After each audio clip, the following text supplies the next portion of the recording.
Good afternoon and welcome to the Dollar Bank Inclusive Voices Lunch and Learn series. I'm your host, Dr. Paul Spradlin. I'm excited that you've decided to spend this time with us today. It's been said that disability impacts all of us, and with 61 million adults, or 26% of the U.S. population living with a disability, it's not hard to see just how much we are very much impacted by disabilities. However, in professional spaces, people with disabilities are still among the most underserved populations. Here today to share with us some ways to improve our personal and corporate practice is a panel of three amazing experts that I am proud to introduce. First, we want to introduce Julius Boatwright is the founder and chief executive officer with Steel Smiling, an organization that bridges the gap between Black Americans and mental health support through education, advocacy, and awareness. Julius, welcome to the program. Thank you for having me. I appreciate it. Problem. Next, we have Nancy Seidel. Nancy has overseen or delivered at all equal access services functions for Cuyahoga County Department of Workforce Development since 2008. Nancy, thank you so much for being on the program. Thank you very much, too. And Michelle, who is on the line right now. She said that she's called in because she was having some tech issues. Michelle Walker is a speaker, consultant, and founder of Linden Ear Consulting, where she advocates for people with disabilities. Michelle, thank you for joining us.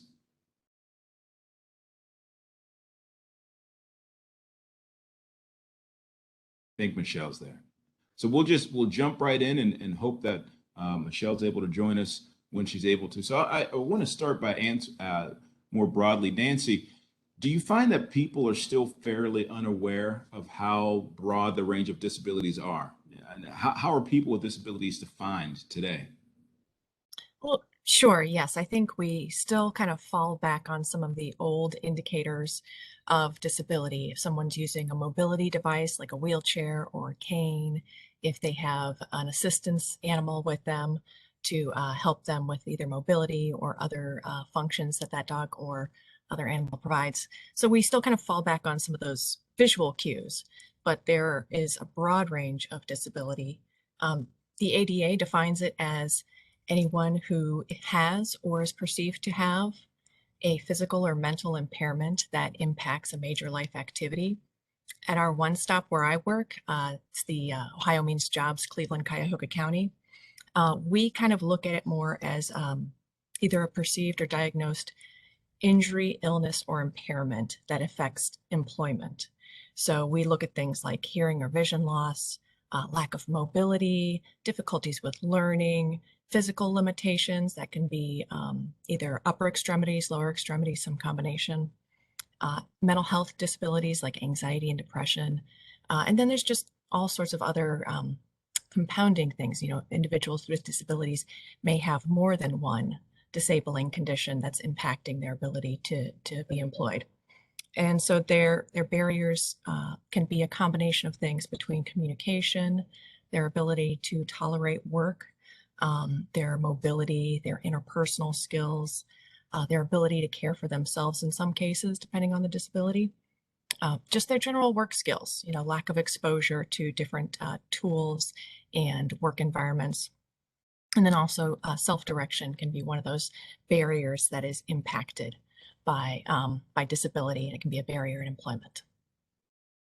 Yeah, Julius, you work in the space supporting people with mental health, and sometimes folks do not even understand mental health as a disability.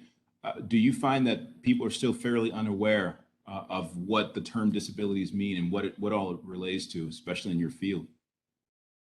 Absolutely. I mean, now we have so many more people who are being open and transparent and talking about their mental health and wellness journeys. And while that's a beautiful thing, and we have the stigma that's being, reduced in a lot of different communities, there's still a lot of organizations and companies that are a little bit behind the curve in making sure that folks have those appropriate accommodations when it comes to mental health challenges and opportunities for growth, and also when it comes to mental illness. So, what was mentioned earlier, we talk about depression and anxiety a lot. And there are folks who have either undiagnosed or diagnosed severe mental illness. And when you're trying to thrive and to work with a severe mental illness, it can be even more challenging because it isn't oftentimes something that you can see with your own eyes. So I think that that makes it that much more difficult, in addition to the stigma that's still surrounding mental health and mental illness. Yeah, and I want to see if Michelle is was able to get on, but why do so many people decide not to disclose their disability in workspaces? I am here. I was able to connect. Thank you. You're welcome. Could you repeat the question, please? Absolutely. So given the work that you do as a consultant, why do you think so many people decide not to disclose their disability in workspaces? One of the things that I've found to be most troubling and interesting is that it's because of several different reasons. One of the reasons could be simply not being confident in themselves for some because of their disability. It could be from residual trauma from childhood regarding their disability. And it could also be the exasperation that may be shown by their employer, the fear of the exasperation being shown by their employer once they disclose their disability, and also discrimination that happens as well. Could you elaborate on what that means? Like when you talk about some of the fear and and discrimination, what does that look like? What does discrimination in the workplace look like? What does it look like for Of you? course, well, okay, so I used to work at and I'm not going to disclose the location, but it was a sandwich shop.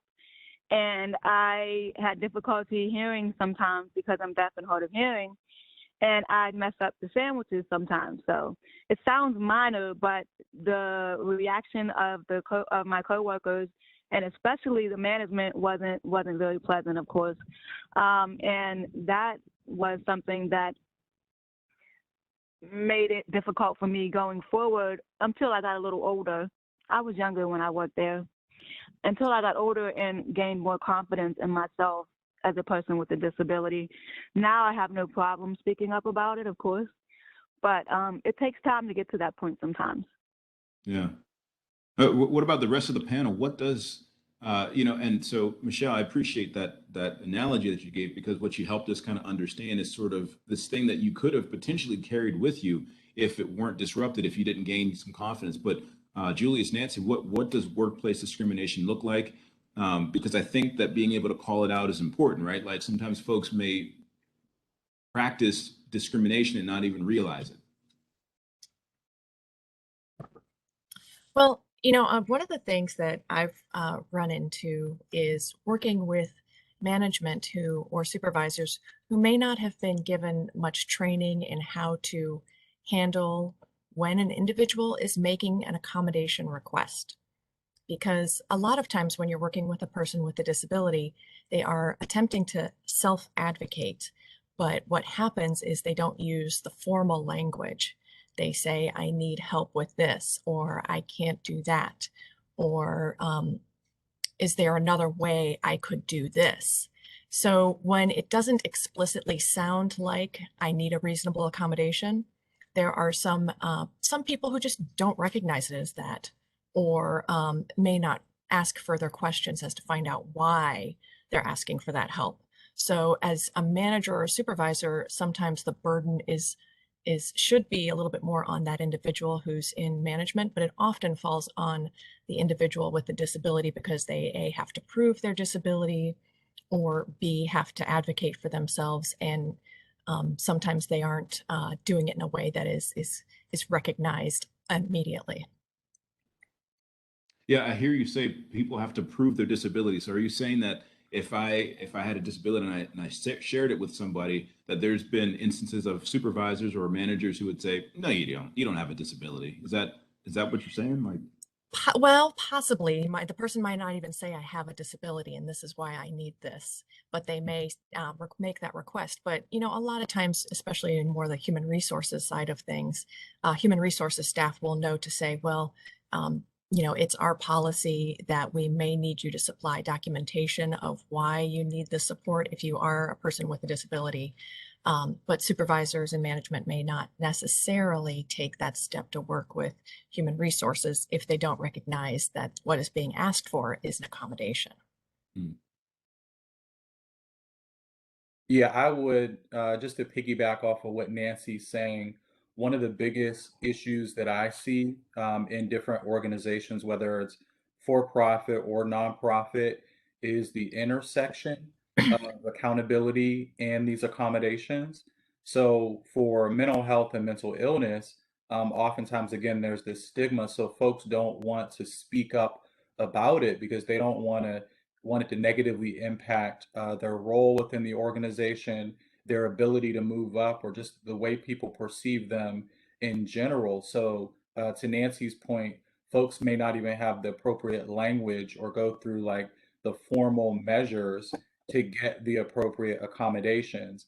And if folks are in that position where they actually do have the language, the comfort level, and the confidence to do that, there's also another step or multiple steps in that process where managers, leadership, and even just other coworkers and colleagues need to understand what accountability looks like for someone who is receiving accommodations, right? Because in um, I guess generally speaking, in certain settings, right, that you still have to meet deadlines, you still have to produce certain outcomes, you're still moving to hit certain metrics, and people who are requesting to have these accommodations may not be able to consistently meet those metrics, or you may need to adjust and sort of co-create those metrics. And sometimes I think the profit margin and the outcomes can actually get in the way when it comes to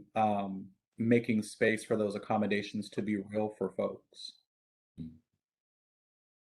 So I guess coming from the different one of the things earlier we talked about this idea that 61 million or almost one in four of Americans, adults in America, have a disability or navigating a disability, and so we don't talk about it a lot. We don't see it represented in the news or in TV, and we don't talk about supporting people with disabilities. What does it mean to think about people with disabilities from a strengths perspective within an organization, especially if we don't have the practice of even doing that? What does that look like to come into the conversation from a strengths perspective? Michelle, I'd like to start with you. You said from a strengths perspective? Yes. I think that's very important. I think that mindset is, in my opinion, 90% of accommodating someone with a disability. So the important part is to focus on what someone is able to do as opposed to what they're not able to do. We want to highlight their abilities and not what they're not able to do, and assume competence instead of presuming incompetence. I think that's where we sometimes have a very large disconnect, and that's something to always keep in mind. Yeah, that's one of those talking points that you want to highlight and pull out, like presume competence instead of incompetence. I love that. Yes, absolutely, absolutely. So I'm deaf and hard of hearing, okay? And I wear a hearing aid, and a lot of times, because I can speak the way I speak with audible language, people don't believe that I'm deaf, that when I turn my hearing aid off and take it off, that I hear silence. That's hard for a lot of people to comprehend and understand because, of course, they don't go through it, right? So, and it's almost like I have to prove that I'm actually deaf sometimes. There's still family members that I have that don't believe that I'm completely deaf. That I'm deaf when I turn my hearing aid off. So I go by deaf and hard of hearing because with or without this hearing aid in my ear, I'm deaf, okay? And I go by hard of hearing because with the hearing aid, I can hear some. So, like I said, I really believe, I like when people underestimate me as a deaf person or a person with a disability because it gives me the capability to show them different. It gives me the capability to use it as a teachable moment rather than belittling someone. It's a teachable moment to show someone that people can be different than you assume. Assuming can cause more harm, can cause a lot of harm. And so I use those teachable moments as much as possible with family, with fellow coworkers, as a consultant. I'm more than open to sharing why it's important to make sure that you don't assume incompetence, because someone can surprise you and show you their work ethic is great, their ability is far more than what is assumed. Yeah, and so Nancy, could you elaborate on that? So you're in the Cleveland area doing this work, helping organizations very specifically, to Michelle's point, think about what the person can do as opposed to what they can't do. What does that look like practically? Well, it definitely takes, working with the individual so that they can express themselves and talk more about the positive things that they bring to the workplace. And just, really kind of leaning into the benefits that that individual brings when it comes to hiring. And also, one of the things that we like to talk to employers about is that there is research out there that shows that when you hire people with disabilities, when you have a diverse workforce, you see higher rates of retention as well as better attendance with your employees. And it's and it also is not going to be, excuse me, a burden on your health and safety supports that you have in place. So you have less incidents of health and safety claims when you are working with a diverse population. So, bringing people with a disability bring those kind of positive effects to the workplace, but they also bring a different perspective. So if I just work with people who see things the same way as I do, we all come to the same solutions on problems. But if you have a person with a different perspective who is used to addressing problems in a different way than everybody else has to, then you definitely get more diversity of thought and more better improvement on your problem solving as a team as a whole. Yeah. Julius, how important is it for you? And I've actually seen you do this in person, but how important is it for you to sometimes address and reframe how a person might be thinking about their own disability? If they identify and realize that they're struggling with mental health and they kind of are ashamed of this, how important is it to speak life into that for them?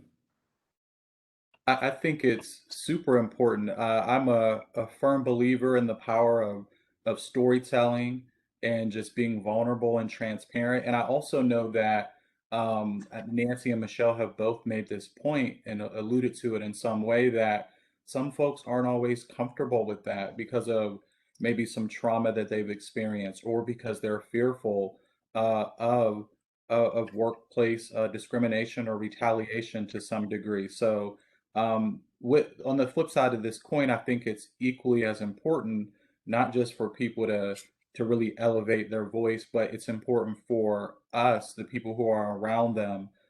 Michelle made mention to some of her family members and her friends.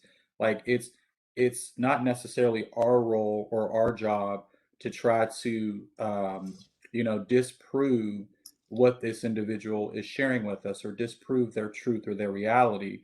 Everyone's truth is their truth, and it's our job as friends, as loved ones, as colleagues, to be able to see things from people's perspective, to empathize with them, and to try to, in the most strategic and thoughtful and intentional way possible, co-create some solutions with them. So I just want to be mindful to add that other perspective onto this of we definitely want to see folks that are empowered and talking and sharing their own voice, and also know that at the same time, it is our duty and our obligation as friends, colleagues, and loved ones to also support folks on that journey as well, and to help to do that advocacy work so that the weight of it doesn't just fall onto their shoulders. You're listening to the Inclusive Voices Lunch and Learn Conversations. I'm joined by Michelle Walker, Julius Boatwright, and Nancy Seidel. And for their full bios, you can go to dollarbank.com/Disability Awareness Month. In a few moments, we're going to open up the questions for folks in the audience if they have questions for the panelists. But I'd like to kind of focus in. We've started going into this direction of what it looks like to begin for an organization to begin taking steps in the right direction to support people with disabilities and to make sure that we're doing changing our behaviors and being aware of that. How do you suggest organizations even begin thinking about proactively supporting people with disabilities? What kinds of things should be in place to address accommodations? And Nancy, you started to talk a little bit about accommodations before. What does more inclusive language or signage look like? So I'd like you to almost speak to us as if we're at the very beginning of our journey, and each of you just sort of share a few tips and best practices of things that are very practical that we could, some things that we could do as soon as the beginning of next week, and some things that we could start doing today, and some things might take a few weeks. But I talk about what are some very practical steps that organizations can begin to think about proactively supporting people with disabilities. And Nancy, I'd like to start with you in this. Sure. Well, one of the things that I found kind of, especially with COVID, that has been an issue, maybe even more for the hard of hearing and the deaf population, is interviewing. A lot of employers have gone to a Zoom or some other platform like a WebEx to do their interviewing to bring less foot traffic into their buildings. But then the person who is on the other end, if they need an accommodation through the interview process, they may not be able to fully access this type of a setting for an interview. So I always think it's really important, even if it's on the language on the website where, there is something where it says to request an accommodation or for equal access or, ADA rights, whatever the language on the website says. You also want to follow up with that intentionally in your practice. So when you're setting up interviews, and any phase during the employment process, setting up the interview, making the job offer, always ask, is there any reason you think you may need an accommodation to participate during this process? Is there any accommodation that you may need as a result of this job offer? Checking in at 30, 60, 90 days, whenever your kind of your employment process is starting to get to that point where you're solidifying the employment with that individual. Just checking back in with them to make sure that, asking them about the accommodation they may need. And then also, this is something I'll talk about a little bit later, but reaching out to organizations locally that work with people with disabilities. If you do have someone who says, I'm going to need an accommodation, if it's a sign language interpreter, finding out how your company would do that.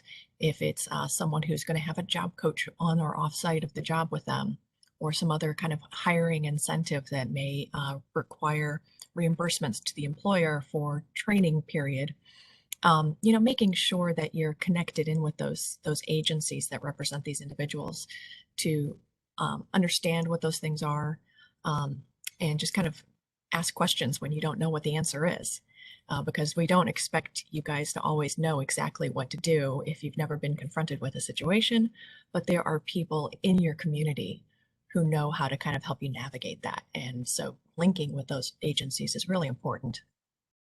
Yeah, thank you. Michelle, how have you worked as a consultant with organizations who are looking to start their journey supporting people with disabilities?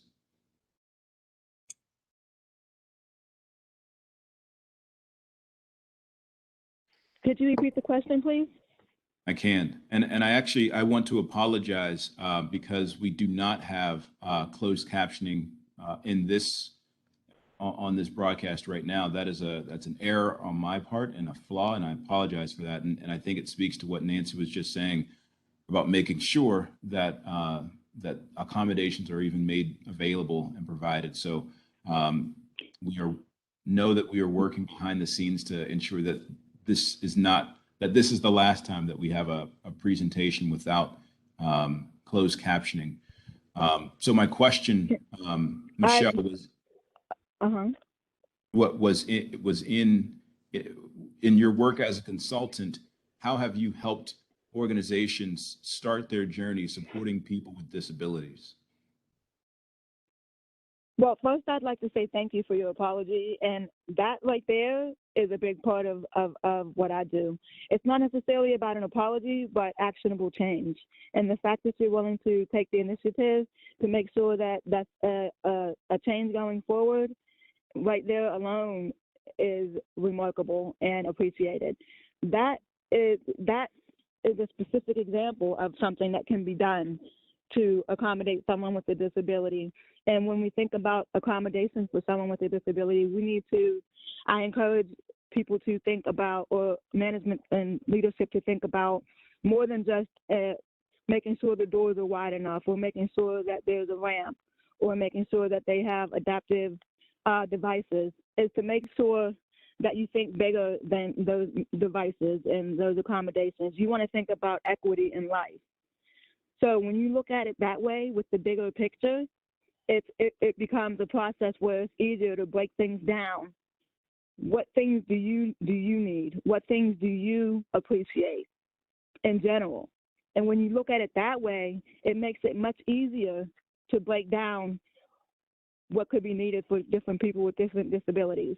And I also encourage people in management, when they hire someone with a disability, is make sure they specifically speak to that individual. Yes, it's okay to have general accommodations, but you want to make sure that the accommodations are specific to the individual that you've hired. I am deaf and hard of hearing, but there are levels to it. It's a spectrum. So what I need, another deaf person may need something different. I can lip read, and I also am fluent in American Sign Language. Some people who are deaf cannot lip read. Some people who are deaf can't speak the way I speak, right? So we have to make sure that we are individualizing the action plan for accommodations.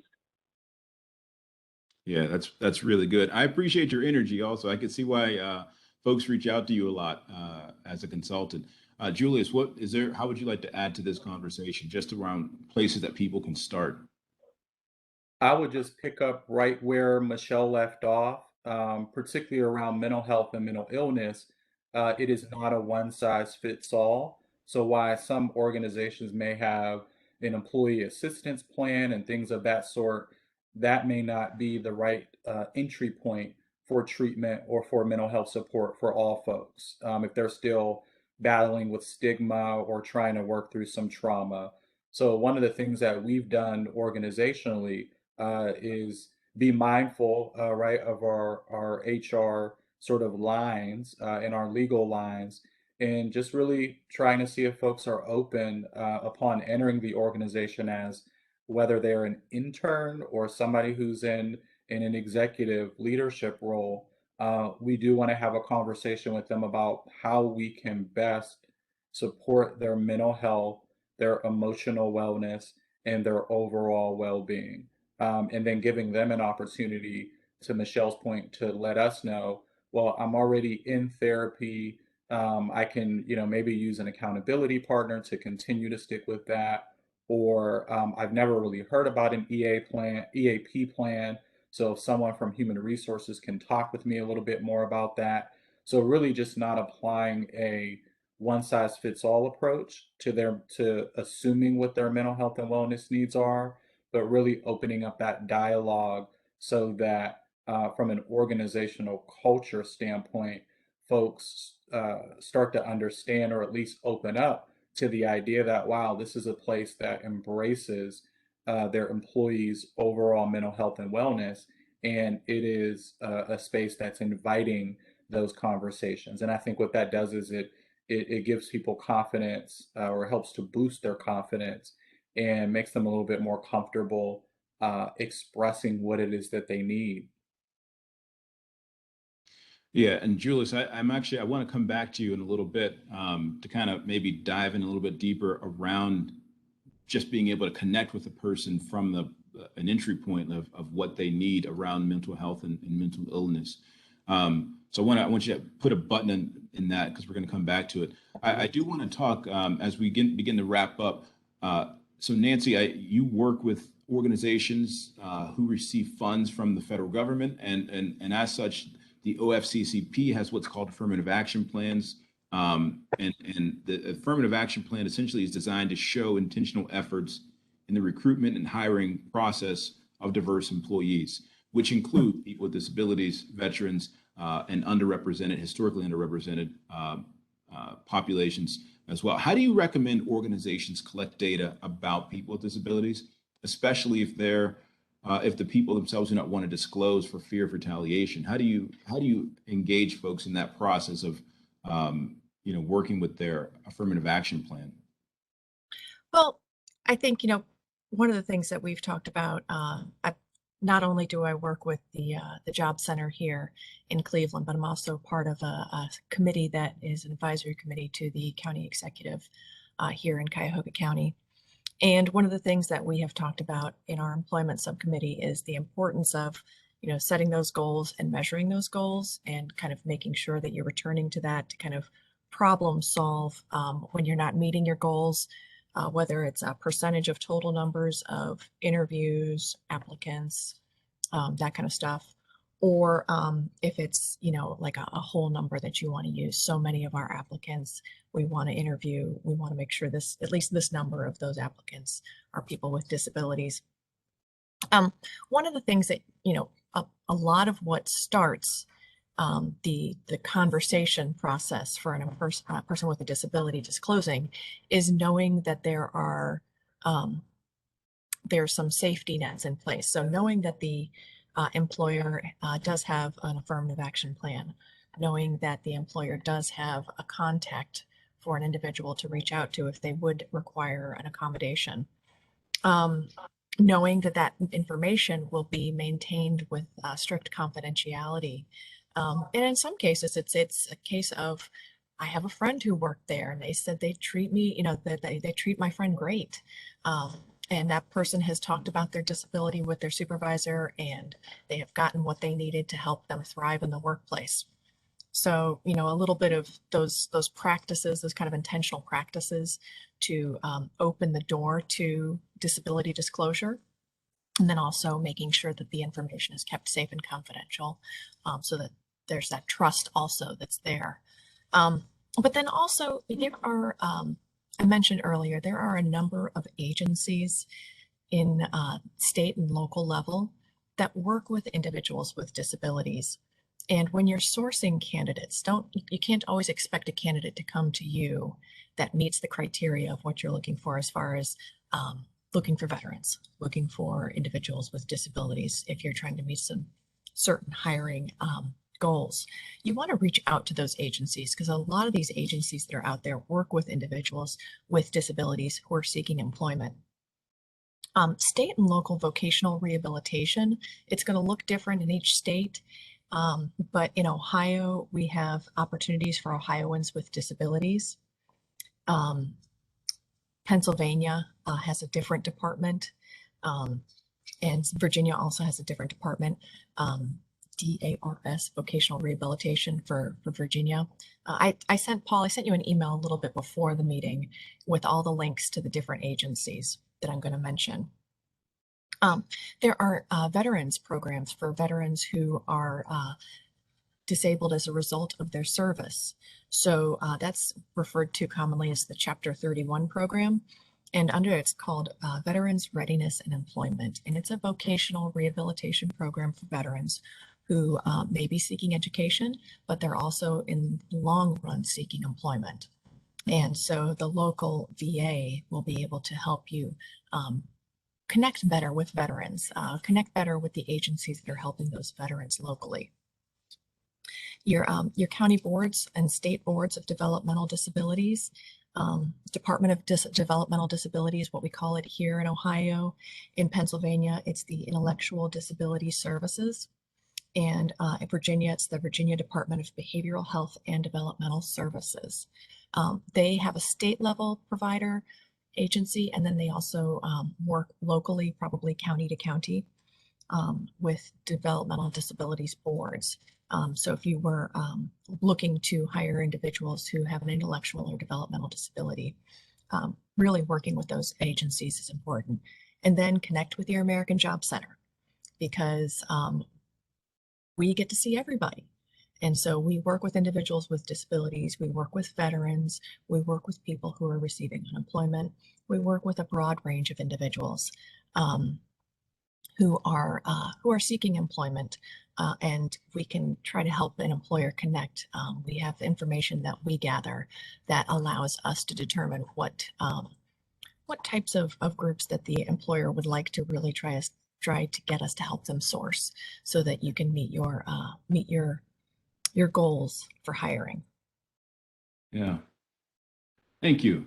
And I really want to end as we're wrapping up. And again, I put in the chat if you want to ask a question to the panel. I've had someone shoot me a private message for one question already. So we're going to open it up for questions in a bit. But I want to end with really kind of focusing on some strategies potentially for people who might be navigating disabilities themselves. Michelle, I'd like to ask you, is there a safe way to disclose that you have a disability so that the organization can ensure it's making reasonable accommodations? And if you're willing to share, what was that process like even for you? You talked about growing and building your confidence and capacity.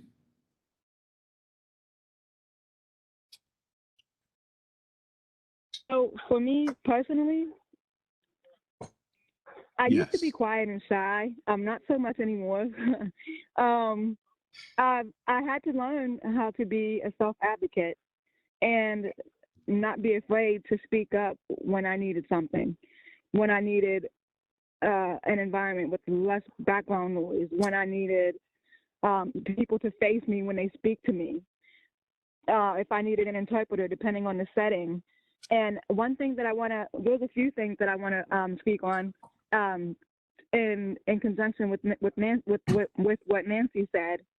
When you're seeking to hire someone with a disability, I want to make sure that I make this very clear. Remember that you're not doing the person with a disability a favor. Sometimes it's kind of like off-putting to someone with a disability when the management or the leadership, while they're making accommodations and doing things that need to be done for the hiree, that it's given the connotation that it's being done as a favor or the meeting a quota. You know, what is it? You have to have 7% of your employees. They like the government says that you must have 7%, I believe, of your employees should have a disability, and it's off-putting because it's like you're doing them a favor by hiring them. We want to make sure that that does not happen, because we want to make sure that we recognize that we're hiring this person with a disability because of what they're capable of doing themselves, right? So we want to make sure that that doesn't happen. Also, I want to make sure to bring up body language. A lot of times people, when they are with someone who has a disability, their body language says what their mouth does not. So we want to make sure that we're cognizant of our body language when we're discussing things. When someone who has a disability discloses that, you want to make sure that your body language is receptive. I've been in situations personally where that was not the case. You can feel it, you can see it, you can sense it. And we need to make sure that that does not happen. We want to make sure that we're open and receptive to someone who is looking for employment. A lot of times people with disabilities are used to hearing no. They're used to being turned away merely because of their disability without recognition being given for what they're capable of. So we want to highlight what people are capable of. For me personally, I can give an example of a time when it was it was embarrassing, it was humiliating, and it's one of the reasons why I started London Consulting. I was a nursing school student. I was in an LPN program locally, and the instructor, so I had adaptive equipment. I had a Bluetooth capable hearing aid, and the instructor needed to wear a microphone similar to a necklace. And the nursing instructor refused to put on the microphone in front of our adult nursing class, in front of everyone. She refused to wear the microphone. And at that point, I made an internal decision to do whatever I need to do and make it my life's mission to make sure that nobody with a disability has to ever feel the way I felt that day in front of my class, in front of adults. You know, as a child, sometimes we expect these things to happen, but as a full-grown adult, that's unacceptable. So if someone with a disability needs an accommodation, do the very best that you can to meet those needs. Not because you're trying to be helpful, but because it's necessary for them to have an equitable quality of life. Yeah, Does that that's answer really your question, Paul? Yeah, you did.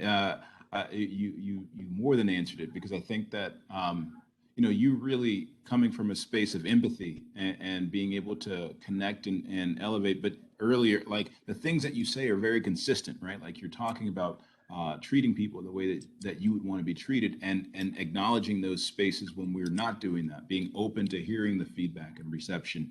And so I think that uh, this conversation has just been so valuable, because one of the things I don't think people understand is that you could transition from having from being able-bodied to having a disability overnight, right? Like there are people who will wake up and realize that they are suffering from depression, or have a mental illness that they did not understand that they had the day before. So Julius, I want to come back to you.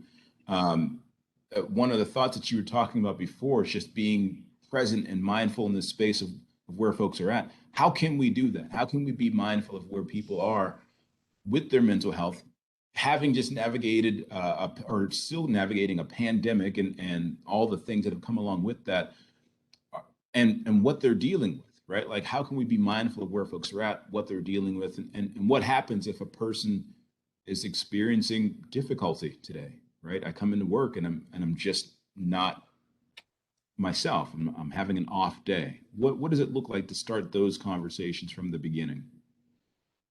Yeah, excellent question, Paul. I believe that the answer to that question is actually wrapped up in the question itself. You just said it right. I don't even know how long into this pandemic, over a year and a half, approaching 2 years at this point. So I would argue that it is safe to assume that mostly, most of the people that you encounter at some point, whether it be personally or professionally, are experiencing some level of mental health challenges. Now, it may be a differing level on that spectrum, right? From severe mental illness to some mild symptoms. But if you're living in this pandemic, chances are, even young folks and youth and kiddos as well, chances are you're experiencing some mental health challenges. So, with that being said, again, just kind of speaking to the organizational culture that we're trying to co create with all of our folks, whether it be an intern or an executive level team member, is that when we come into work, whether it be virtually or in person, we are making and creating space. It may be 3 minutes, it may be 5 minutes. Some days it may be 10 or 15 minutes, but we're creating space to have those discussions openly, not have these formal therapy sessions or group therapy sessions with folks, but just creating space to be able to say, how are you feeling today? So if I'm encouraged to be able to express how I'm feeling, and I am able to put it out there that I am having a bad day, I am struggling with depression or anxiety or trauma or grief or loss or whatever the case may be. Now I'm signaling to my colleagues and to my bosses or management that today I'm going to need a little bit of extra support. I may have a big project that's due in a few days. How can the team wrap around me to ensure that I have that support? So I think it's, again, to the original question, Paul, is that um, really making space for people to talk about and to share without that fear of it being used against them, or folks being looked at like they're not capable of exceeding or meeting goals and outcomes because they have mental health challenges. And I would actually argue the opposite, that folks who are able to survive and thrive with mental health um, opportunities for growth and mental illness, those are the kind of folks that you want leading and managing and being a part of your organization, because they've developed some really critical emotional regulation skills, the ability to compartmentalize and really understand other people's emotions and support people's emotional and mental state. And at the end of the day, that's a huge part of getting things done and of thriving in a work environment, being able to understand where people are mentally and emotionally. Oh, that's so good. So I wanna ask one last question, and I'm going to start with you, Julius. What is your hope, right? Like, because each of you are experts in different spaces, but we're talking about, this is, October is Disability Awareness Month. What is your hope in your lane? Mm. And I'll start with Julius, and I'll Nancy, and then end with Michelle. My hope as it relates to mental health, emotional health, mental and emotional wellness, is that every single workplace, every place of worship, every place of a learning and education, and even in our households, we're eliminating the stigma around these mental health conversations, and we embrace the fact that everyone has mental health. Not everyone has a diagnosable mental illness, but we all have mental health and varying levels of mental health and wellness, in our understanding and how we balance it and support ourselves and support others. So I don't look at it as an if, because we are definitely turning the corner when it comes to mental health. When we get to that point where people start to actually treat mental health like it is a part of your physical health, because it is in fact physical health. But when we start saying, when people ask the question, well, who's your PCP? There's a little bit of an assumption that goes along with that. And then if someone says, well, I don't have a PCP, you may start to think about, okay, are they insured or some of those things? But there's this thing in the back of your mind that's like, you should have a PCP. You should have a primary care physician to make sure that your medical health is, make sure you're well, right? You're physically. And we need to be that same way when it comes to mental health. You know, you have a mental health professional. It's just a part of life, a way of life. So my hope is that we start to embrace the fact that everyone has mental health, and I think once we do that, we can get past stigma. We can start focusing on access and accommodations, and I think we'll have a more um, healthy and well workforce and world in general. Thank you, Nancy. My my hope is really not just that we look at hiring new employees with disabilities, but that we also take a look at the workforce we have already.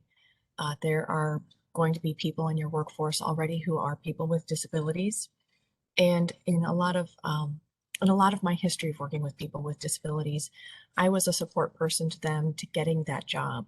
But once they got that job, uh, they didn't always have the additional supports to grow and thrive within the company. And so I think one of the things that you always want to be thinking about is the way you mentor and the way you help in all your employees grow and advance within the company. That should also be a conversation that goes to the individuals that you're hiring who are people with disabilities, so that they can, really um, use the talents that they have in different ways within your company. It starts with having conversations with those individuals about, where they kind of see themselves going with the company. What are some of their areas of interest? Looking at them when it comes up to opportunities for training, or even just for doing a different task that they may not already have as part of their current workload, but maybe offering them something that they seem to be the type of person who would have a strength to do that based on your knowledge. Because those individuals are there and they're proving to you every day how hard they're working, how important they are to your workforce. So it's always important, I think, to also make sure that you're reciprocating that back to them and letting them know that there's a place for them to really excel and advance within the company. That's awesome. Thank you. Michelle, what is your hope?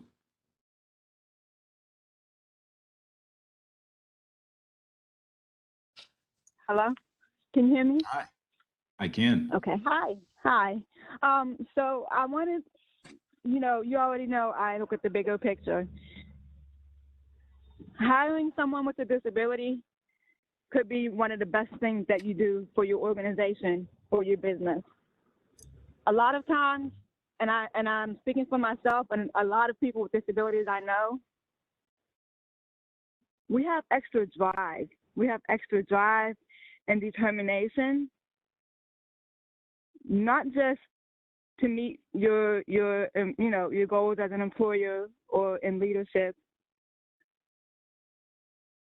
We may have had it rough, so we've learned ways to cope with different things. We've had to navigate avenues that other people or able-bodied people just don't have to, simply because of the ways that we have to navigate life, right? So I wanted to share this quote, and I challenge everyone on this call and everyone in leadership especially to keep this in mind. Finding a human that you can be vulnerable with while feeling completely safe is priceless.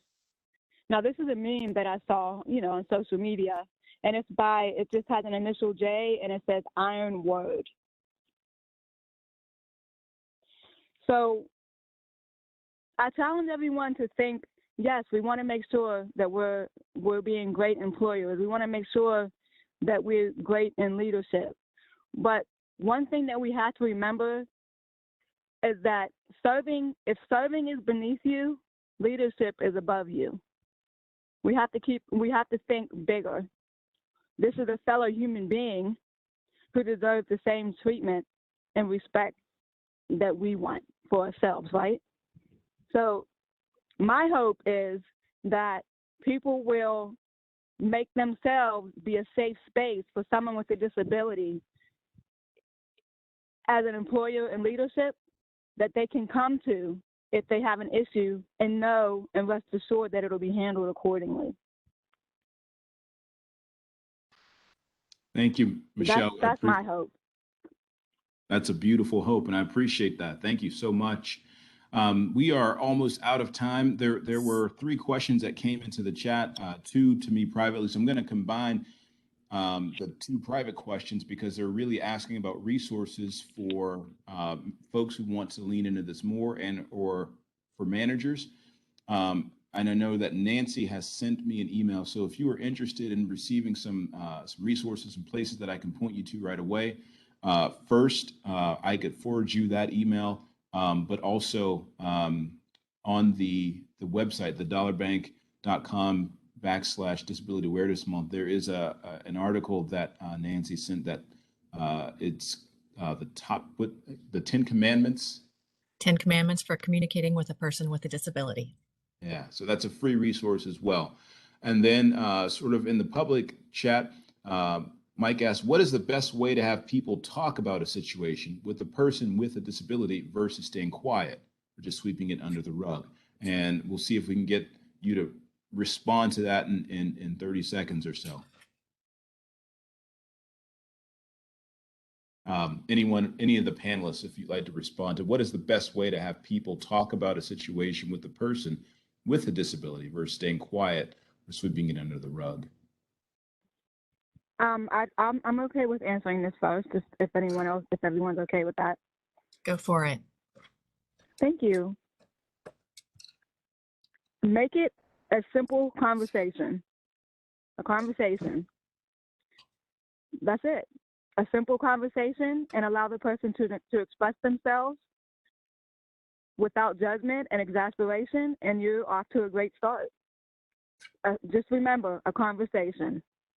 Not assuming anything, being receptive, and not listening to respond, but listening to understand. You start there and go from there. I think that's a fantastic place to end our time for the day. So I want to thank you all so much. If you've enjoyed this, please post about it on social media. Additionally, this and all of the Inclusive Voices Lunch and Learns presentations will be available on Dollar Bank's YouTube page for continued learning.